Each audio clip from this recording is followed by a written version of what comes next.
ಕಾಂಗ್ರೆಸ್ನ ವರ್ಕಿಂಗ್ ಕಮಿಟಿಯ ಸದಸ್ಯರು, ಅಖಿಲ ಭಾರತ ಕಾಂಗ್ರೆಸ್ ಪಕ್ಷದ ಪ್ರಧಾನ ಕಾರ್ಯದರ್ಶಿಗಳು ಮತ್ತು ಡೆಲ್ಲಿ ಪ್ರದೇಶ ಕಾಂಗ್ರೆಸ್ ಸಮಿತಿಯ ಮಾಜಿ ಅಧ್ಯಕ್ಷರು ಹಾಗೂ ಮಾಜಿ ಕೇಂದ್ರ ಸಚಿವರು, ಹಿರಿಯ ಮುಖಂಡರಾದ ಸನ್ಮಾನ್ಯ ಶ್ರೀ ಅಜಯ್ ಮಕೇಂದ್ರ ಅವರು ಮಂಗಳೂರಿಗೆ ಚುನಾವಣೆಯ ಸಂದರ್ಭ ಬಂದಂಥ ಸಮಯದಲ್ಲಿ ಮಾಧ್ಯಮದ ಸ್ನೇಹಿತರೊಂದಿಗೆ ಮಾತಾಡುವಂತಹ ಅಭಿಲಾಷೆಯನ್ನು ವ್ಯಕ್ತಪಡಿಸಿದ್ದಾರೆ. ಅದಕ್ಕೋಸ್ಕರ ಅವರ ಪರವಾಗಿ, ಜಿಲ್ಲಾ ಕಾಂಗ್ರೆಸ್ ಪರವಾಗಿ ಮಾಧ್ಯಮ ಮತ್ತು ದೃಶ್ಯ ಮಾಧ್ಯಮದ ಎಲ್ಲ ಸ್ನೇಹಿತರಿಗೆ ಸ್ವಾಗತವನ್ನು ಕೋರ್ತೇನೆ. ನಮ್ಮೊಂದಿಗೆ ಚರಣ್ ಸಿಂಗ್ ಸಪ್ರಾರ್ ಅವರು ತಮಗೆಲ್ಲ ಅನೇಕ ಸಲ ನಮ್ಮನ್ನು ಭೇಟಿ ಮಾಡಿದ್ದಾರೆ, ಅವರಿದ್ದಾರೆ. ಹಾಗೂ ಡಾಕ್ಟರ್ ಅಜಯ್ ಕುಮಾರ್ ಅವರು ನಮ್ಮ CWC ಸದಸ್ಯರು, ವಿನಯ ರಾಜ್ರವರು, ಮಾನ್ಯ ರೋಜಿ ಜಾನ್ ನಮ್ಮ ಅಖಿಲ ಭಾರತ ಕಾಂಗ್ರೆಸ್ ಪಕ್ಷದ ಕಾರ್ಯದರ್ಶಿಗಳು ಹಾಗೂ ನಮ್ಮ ಮೈಸೂರು ಡಿವಿಷನ್ನ ಉಸ್ತುವಾರಿಗಳು, ಶುಭೋದಯ ಹಾಗೂ ನೀರಜ್ ಪಾಲ್ ಅವರಿದ್ದಾರೆ.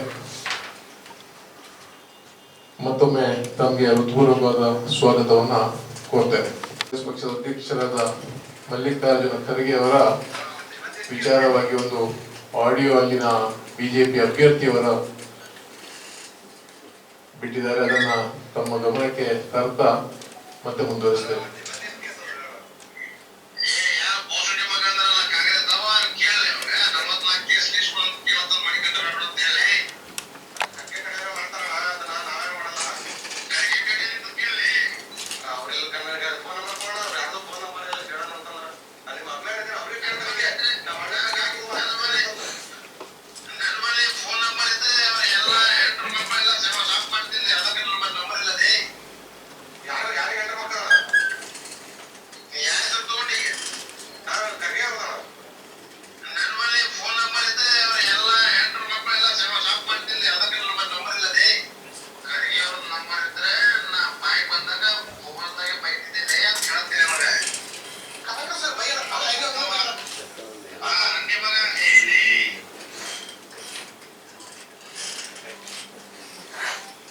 ಸನ್ಮಾನ್ಯ ಚಿತ್ತಾಪುರ ವಿಧಾನಸಭಾ ಕ್ಷೇತ್ರದ ಅಭ್ಯರ್ಥಿ ಸನ್ಮಾನ್ಯ ಮಣಿಕಂಠ ರಾಥೋಡ್ರು, ಅಖಿಲ ಭಾರತ ಕಾಂಗ್ರೆಸ್ ಪಕ್ಷದ ಅಧ್ಯಕ್ಷರಾದ ಸನ್ಮಾನ್ಯ ಮಲ್ಲಿಕಾರ್ಜುನ ಖರ್ಗೆ ಅವರ ಬಗ್ಗೆ ಮಾತಾಡ್ತಾರೆ. ಅವರ ಇಡೀ ಕುಟುಂಬವನ್ನ ಹತ್ಯೆ ಮಾಡುವುದಾಗಿ ಅವರು ಹೇಳ್ತಾರೆ ಫೋನ್ನಲ್ಲಿ ಮಾತನಾಡುವಾಗ. ಒಬ್ಬ ದೇಶದ ಮಹಾನ್ ನಾಯಕ, ಕಾಂಗ್ರೆಸ್ ಪಕ್ಷದ ಉನ್ನತ ನಾಯಕರು, ಅಖಿಲ ಭಾರತ ಕಾಂಗ್ರೆಸ್ ಪಕ್ಷದ ಅಧ್ಯಕ್ಷರು, ಒಬ್ಬ ದಲಿತ ಮುಖಂಡರು, ನಮ್ಮ ರಾಜ್ಯದ ಹಿರಿಯ ಮುಖಂಡರು. ಅವರ ಮಗ ಕೂಡ ಶಾಸಕರು ಪ್ರಿಯಾಂಕ್ ಖರ್ಗೆ ಅವರು. ಅವರ ಇಡೀ ಕುಟುಂಬವನ್ನ ನಾಶ ಮಾಡ್ತೇನೆ, ಹತ್ಯೆ ಮಾಡ್ತೇನೆ ಅನ್ನುವಂತ ವಿಚಾರವನ್ನ ಫೋನ್ ಮುಖಾಂತರ ಅವರು ಹೇಳ್ತಾರೆ. ಬಹುಶಃ ಒಬ್ಬ ಬಿಜೆಪಿಯ ಅಭ್ಯರ್ಥಿಯಾಗಿದ್ದುಕೊಂಡು ಈ ರೀತಿ ಮಾತನಾಡುವಂಥದ್ದು ಬಹಳ ಇದೊಂದು ದೊಡ್ಡ ಅಪರಾಧ. ಚುನಾವಣಾ ಆಯೋಗ ಸೂಕ್ತವಾದ ಕ್ರಮವನ್ನು ಕೈಗೊಳ್ಳಬೇಕು. ಅವರ ವಿರುದ್ಧ ದಾವೆಯನ್ನು ಹೂಡಿ ಅವರನ್ನ ಜೈಲು ಕಳಿಸುವಂತ ವ್ಯವಸ್ಥೆಯನ್ನ ಚುನಾವಣಾ ಆಯೋಗ ಮಾಡಬೇಕು. ಇಂತಹ ಒಂದು ವ್ಯಕ್ತಿಗಳ ಮೇಲೆ ಕ್ಷುಲ್ಲಕವಾಗಿ ಮಾತಾಡುವಂಥದ್ದು ಮತ್ತು ಹತ್ಯೆಯ ಬೆದರಿಕೆಯನ್ನು ನೋಡುವಂಥದ್ದು ಇದು ಪ್ರಜಾಪ್ರಭುತ್ವಕ್ಕೆ ಮಾರಕ. ಅವರ ಮೇಲೆ ಸರಿಯಾದ ಶಿಸ್ತು ಕ್ರಮವನ್ನ ಚುನಾವಣಾ ಆಯೋಗ ತಗೊಳ್ಬೇಕು ಅಂತ ಹೇಳಿ ನಾವು ಆಗ್ರಹವನ್ನ ಮಾಡ್ತೇವೆ. ಸನ್ಮಾನ್ಯ ಶ್ರೀ ಅಜಯ್ ಮಕೇಂದ್ರ ಅವರು ಪತ್ರಿಕಾಗೋಷ್ಠಿಯನ್ನು ಮುಂದುವರಿಸ್ತಾರೆ. I have three very important issues to raise today. Of course, the first and foremost, the most important one, the audio clip which has just been played in front of you, and I would like to speak on that. Mallikarjun Kharge ji is our Indian National Congress president. I think if you look at any active politician, he is the brightest Kannadiga star in the Indian political horizon. He is holding a post which Mahatma Gandhi held, which Pandit Jawaharlal Nehru and Subhash Chandra Bose held. So Mallikarjun Kharge ji is, any Kannadiga should be proud of Mallikarjun Kharge ji as a politician, as a person who is one of the brightest star in the Indian political horizon. And it's a matter of shame that a BJP candidate who already has more than 40 cases against him in different states, a history sheeter, is threatening Mallikarjun Kharge and his family to wipe them off. Is it the kind of politics that Karnataka has come down to? Is it a kind of politics which BJP is offering to the country? Is it a kind of threatening politics which the BJP exemplifies? And this is not the first time which has happened. A few days earlier, MLA from Rajasthan, he said that Kharge is 80 years old and he should die. A few days back, we have heard some leaders of the BJP threatening Siddaramaiah ji. So what has happened? And he is the Deputy Chief Minister of the state threatening Siddaramaiah. So what is happening to the BJP? Staring defeat at face, the BJP is resorting to threat and abuses, the kind of abuses which have been hurled at Mallikarjun Kharge. I think it puts every Indian head down to shame. The Congress party demands apology, Congress party demands FIR to be registered, Congress party demands full police action on the kind of threat which has been and the abuses which have been hurled at our Indian National Congress President Kharge ji. The second thing, most importantly, is that we request again the people of Karnataka to kindly remember the last 3 years at least of the BJP. 40% Sarkara, BJP means Bhrashtachara. Yesterday I saw full page advertisement of 1,50,000 crores. I counted the number of zeros because 1,50,000 is not a small amount and it had 11 zeros. So I held my head and I said, oh my God, it's 11 zeros. Then I counted the number of scams, it is also 11. So 11 scams, 11 zeros, 1,50,000 crores of scam of Karnataka took place in last 3 years, and people of Karnataka should throw out such a government with such huge scam which took place. So the tender scam, the food kit scam, PSI scam, Bitcoin scam, land grab scam, X scam, COVID scam, Vijendra scam, sex for job scam, bank loan scam, Raghavendra bank scam. So all these scams is something which you all know about, and it is time that people give reply to this 40% corruption Sarkar and bring back Congress with a thumping majority with at least 150 seats. In the end, I would like to again reiterate one point which I took before the Election Commission of India before coming here. We all met at the Election Commission of India. I took a delegation from the senior leaders were a part of that delegation to the Election Commission of India. Amongst other things which we raised was one very important piece of misinformation being spread by the BJP in Karnataka. The advertisement which is approved by the Election Commission says that reservation for scheduled caste increased from 15 to 17%. Reservation for scheduled tribe increased from 3 to 7%. Justice for OBC and reservation for agriculture communities increased by 4%. All these things, all the claims which they say that they have done, you all know, we all know, is not yet done. It has not yet fructified, it is not yet implemented. Because for the first two SC and ST reservation, under the constitution has to be the article, the schedule 9 of the constitution has to be suitably amended. And on 13th March, in a reply in Parliament, the Social Justice Minister said that they have not yet received any communication from the Karnataka government. And just one day before the Code of Conduct was to be implemented, Karnataka government sent a request for amending the constitution by suitably amending Schedule 9.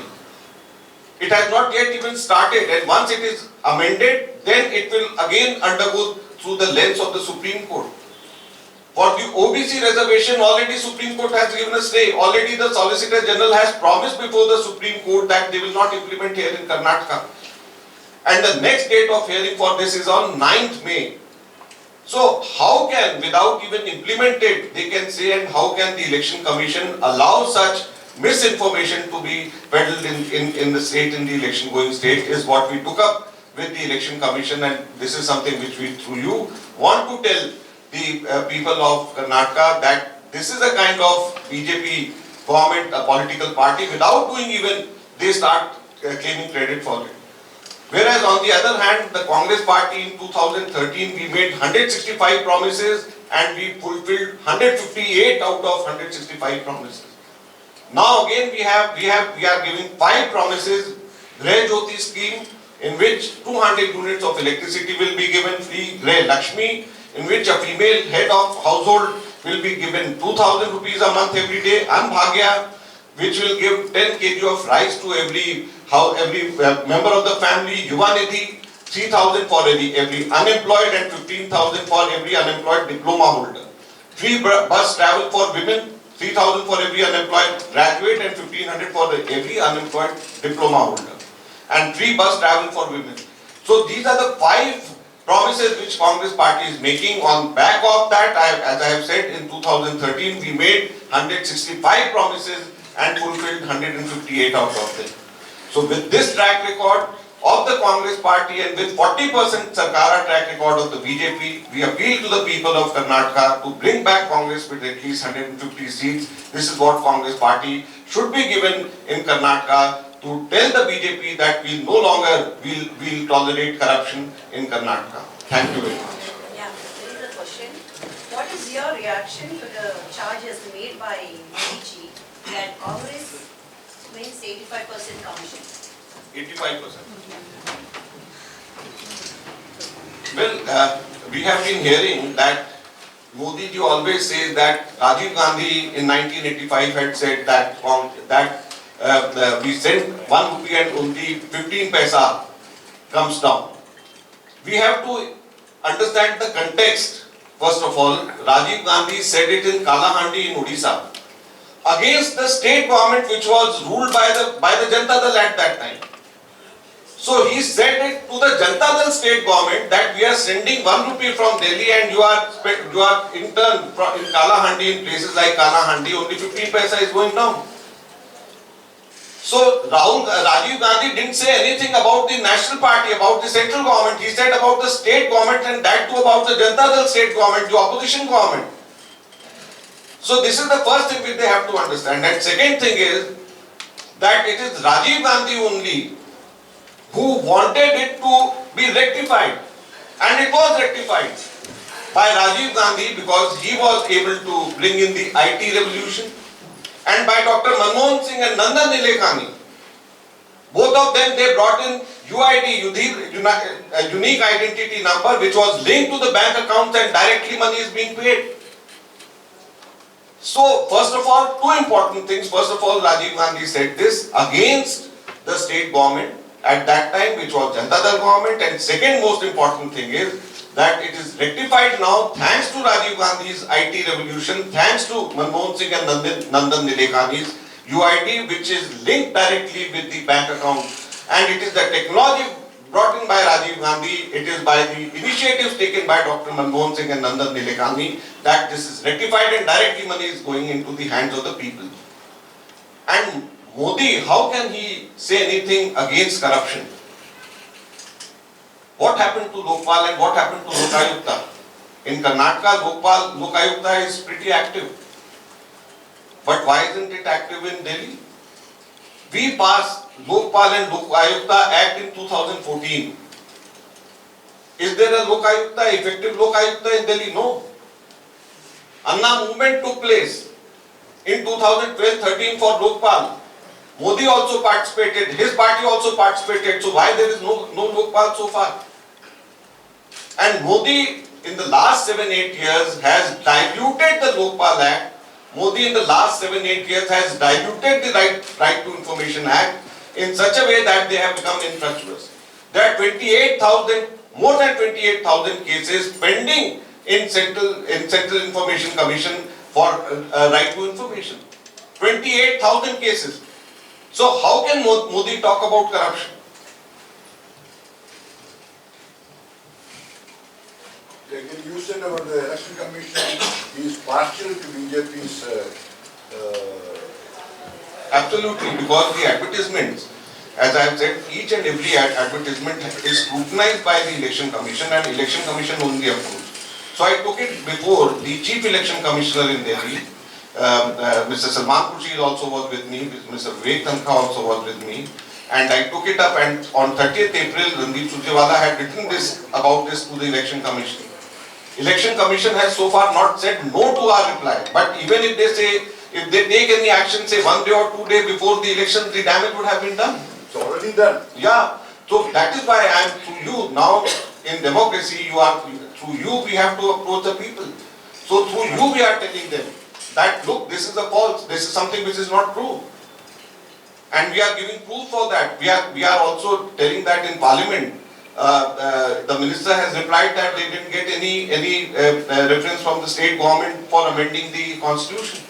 And I am giving you the date. 9th May is the date when the Supreme Court would be hearing the state. The Solicitor General himself has said that we will not implement. So if you publish this, whatever wrong things they are trying to propagate will be undone.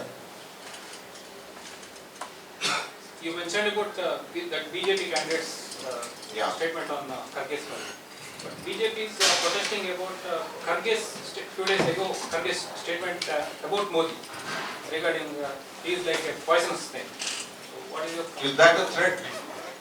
Is that, so Not a threat. so it is not a threat. So what we are saying is that someone is threatening, and a person with a track record of more than 40 cases. This is something which is very dangerous, and this is something which has to be looked into.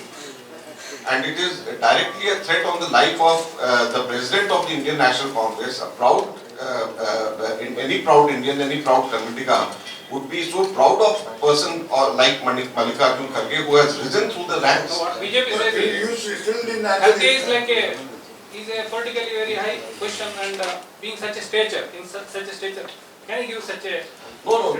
If you listen to the entire speech, I don't think there is anything wrong. We use metaphors in our speeches, and a metaphor is never to be taken like this. It is a metaphor.